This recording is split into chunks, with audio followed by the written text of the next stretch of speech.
You escaped them. But somehow your body doesn't know it yet.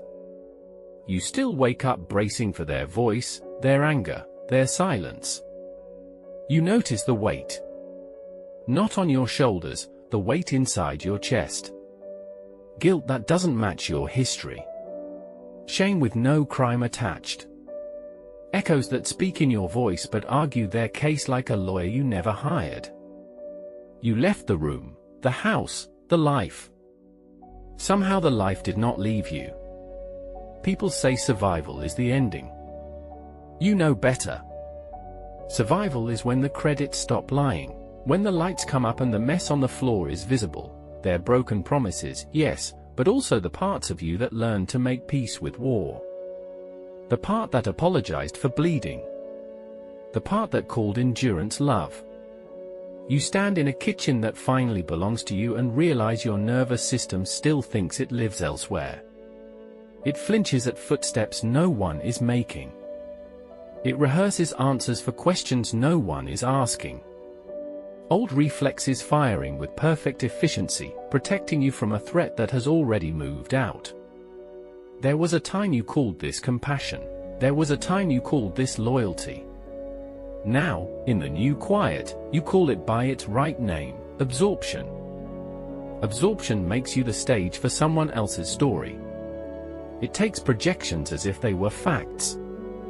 It overreads the weather of other people and underreads your own pulse. It is not weakness, it is training. Brilliant training, if the goal is to keep chaos steady. Catastrophic training, if the goal is to keep yourself. Tonight, the training twitches but you do not obey.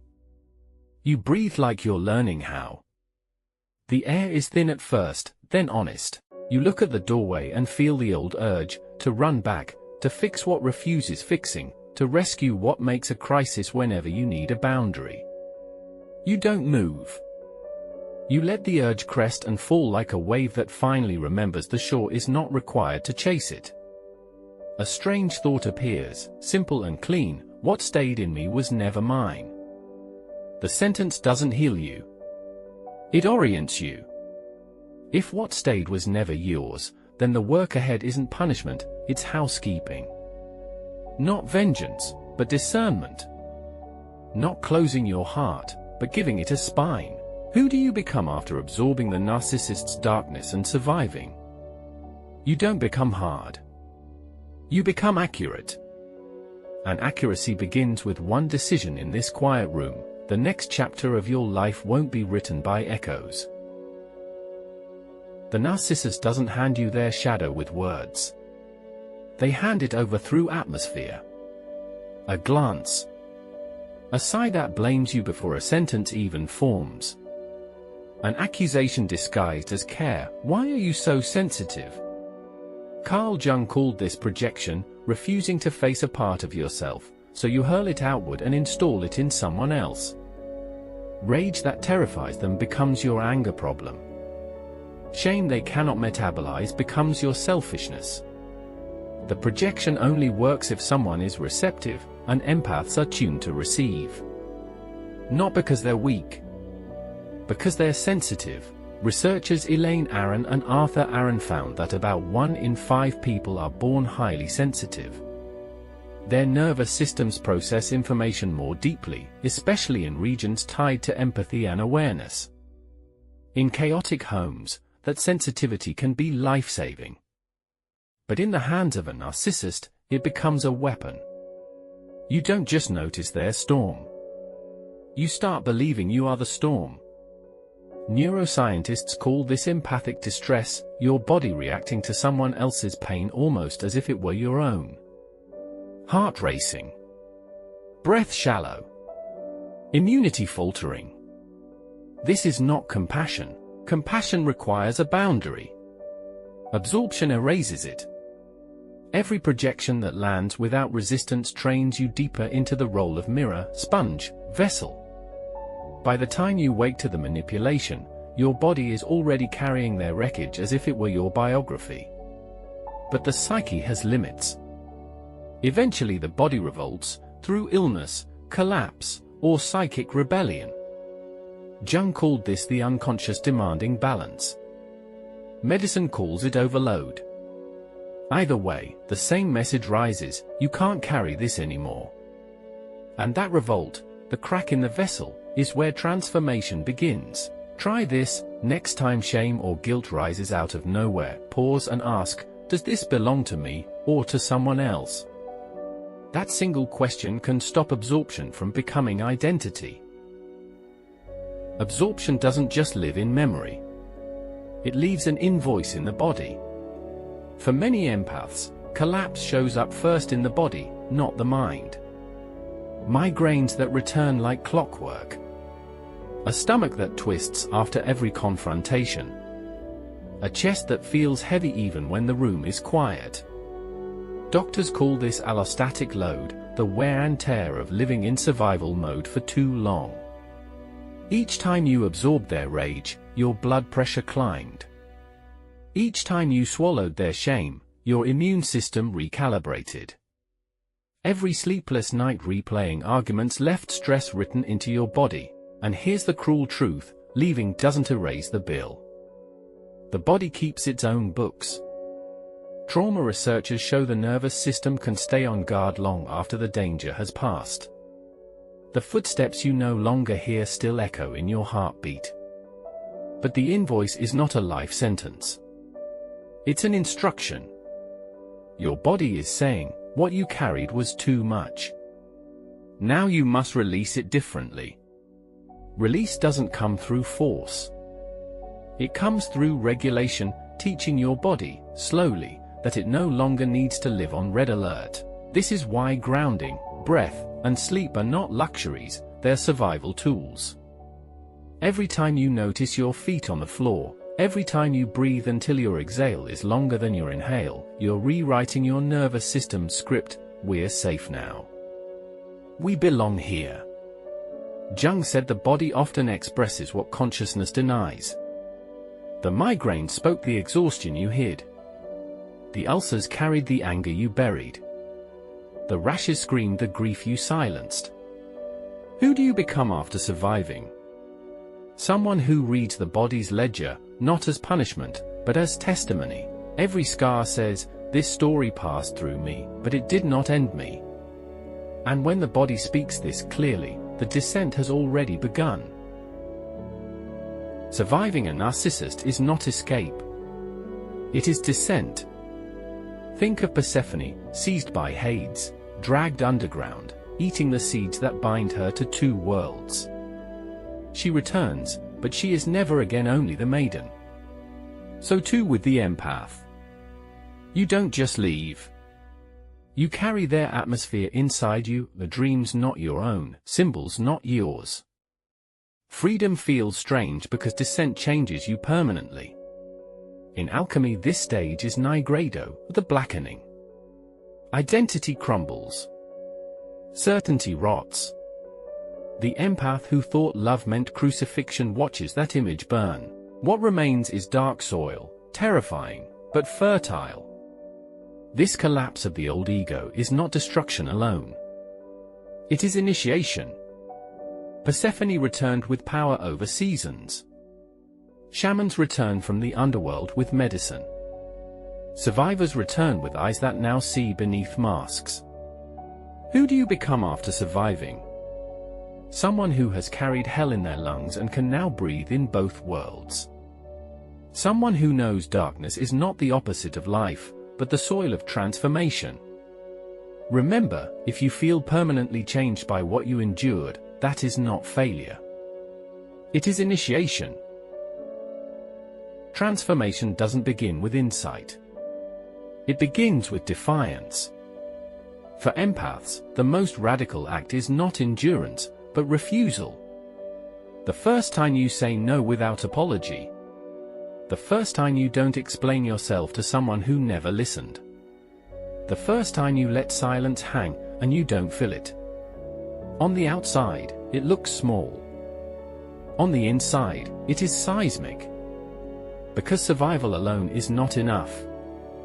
Transformation begins the moment you break the old contract: I will carry your storm so you will not abandon me. The narcissist thrives on that contract. They bait it, test it, weaponize it. Breaking it is not just willpower. It is nervous system revolt. After years of absorbing, your body expects punishment when you refuse. The punishment rarely comes. The fear itself proves how deep the script ran. Psychologists call this rupture, breaking a bond that once kept you safe but now keeps you bound. Jung called it the beginning of individuation, the refusal to live only as someone else's reflection. The first no doesn't make you invincible. It makes you honest. Honest that your energy is not infinite.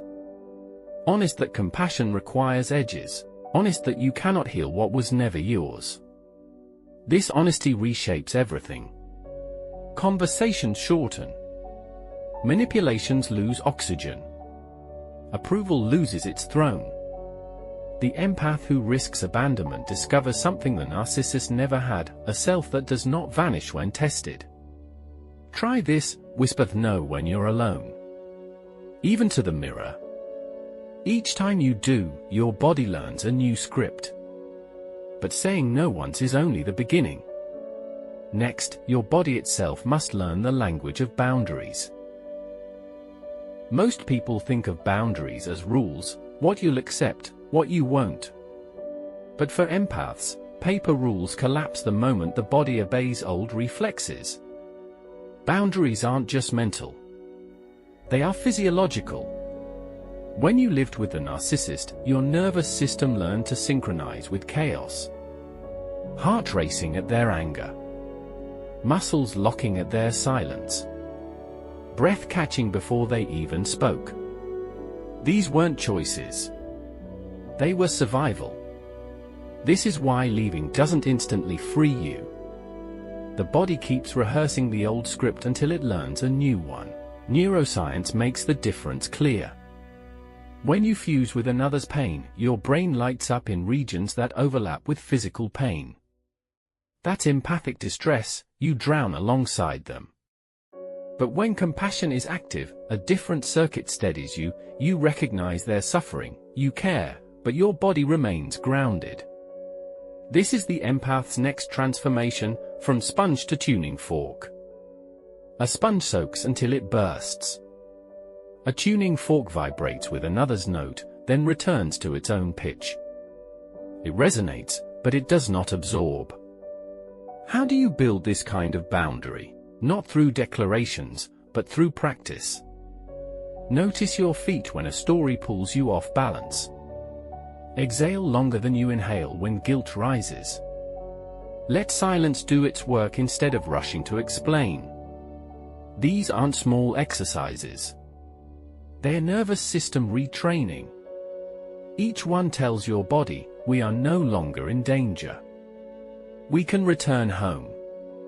And as this practice deepens, something extraordinary happens, compassion grows.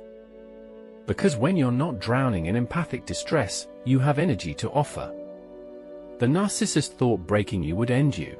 Instead, breaking you forced you to learn an empathy that cannot be exploited. Boundaries in the nervous system aren't walls. They are membranes. They let life through, but they don't let poison stay. Try this. Pick one anchor, feet on the ground, breath, or silence, and practice it daily. You're not building defenses. You're teaching your body to come home. Freedom from the narcissist is not the end. It's the mirror. And in that mirror, you see not only what they did, but what you buried. As a child, many empaths made an unspoken bargain. If I carry your storms, you'll keep me close. If I absorb your pain, you won't leave me. That bargain demanded sacrifices. You exiled anger, because anger made people abandon you. You exiled desire, because wanting felt selfish. You exiled ambition, because shining too brightly drew punishment. You exiled refusal, because no was dangerous. But Jung warned, what we repress does not vanish, it waits in the shadow. The very qualities you buried to survive are the ones you need to protect you now. And when integration begins, they return in dreams and images, a lion growling at anyone who crosses your line, a warrior guarding your chest, a mountain refusing to move. At first, they look like enemies. They feel like selfishness, coldness, aggression. But they are guardians, not threats. Without them, empathy collapses into martyrdom. With them, empathy becomes discernment. This is individuation, the union of opposites. You are not only receptive. You are also resistant. You are not only gentle. You are also fierce. The narcissist taught you to fear these traits. The truth is sharper, they are what prevent you from ever becoming them. Meeting your shadow doesn't make you less empathic. It makes you unpalatable to manipulation. You become someone who feels deeply, but cannot be devoured. Try this: when anger, desire, or ambition rises, don't exile it. Ask, what boundary is this trying to protect? What strength is this offering me? That question turns shadow into ally. When you've carried someone else's darkness long enough, your system changes. You develop a sensitivity most people never touch. What once drowned you now warns you. Manipulation that once tied you in knots suddenly looks obvious, even clumsy. You notice the speed of false intimacy, the haze of half-explanations, the urgency of manufactured crises. You still feel the tug of guilt, but instead of spiraling, maybe I did cause this, maybe I am selfish, you pause. And in that pause, something new appears: accuracy. This is the empath's new calibration. Before, you confused volume with truth. Now, you measure what pattern is repeating. What are the facts? What is the cost if I step in? Jung wrote that individuation requires not only facing your own shadow but seeing the collective patterns at play. Surviving a narcissist trains you to see those patterns faster, clearer, with less self-doubt. And accuracy brings calm. You don't need to explode, expose, or avenge. You don't even need to prove. You simply withdraw consent. And the game collapses. Others may call you cold, detached, changed. They're wrong. You are calibrated. You can still love, but you don't confuse love with blindness. You can still give, but you don't confuse giving with disappearance. This is the empath's new power, the ability to read shadow without swallowing it. Try this: next time guilt grips you, pause and ask, what belongs to me here? That question is the doorway from drama into accuracy. After survival, empathy doesn't die. It matures. Before, your love was porous, an endless flood with no banks. You mistook self-abandonment for compassion. Others learn to take, and you learn to disappear. Now, something different emerges: sovereign empathy. Sovereign empathy is not harder. It's cleaner. You can sit with grief without drowning in it. You can witness suffering without carrying it as your own. You can love without losing your outline. And because of this, relationships reorganize. Those who depended on your endless absorption grow restless, even angry. They accuse you of being selfish, cold, unrecognizable. And they're right about one thing: you are no longer recognizable to those who only knew you as a vessel. But others, those ready to carry their own shadows, find you magnetic. Your presence becomes steady, not because you rescue them, but because you don't collapse under them. You model a love that is sustainable. Psychologists call this differentiation, the ability to stay connected without losing yourself. Jung called it individuation, the discovery of a self that belongs to itself while still meeting the world. This sovereignty does not close your heart. It anchors it. Anchored hearts can love more, not less.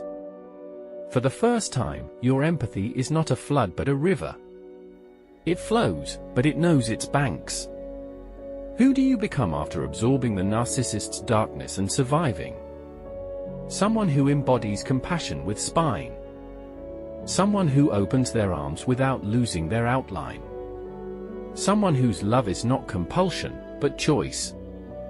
Try this: when you feel pulled to overgive, pause and ask, is this love, or fear of losing love? That distinction is the mark of sovereignty.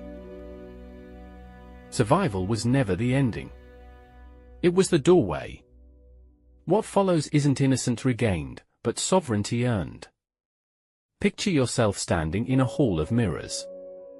In the past, every reflection was distorted, faces of guilt, shame, rage that were never yours.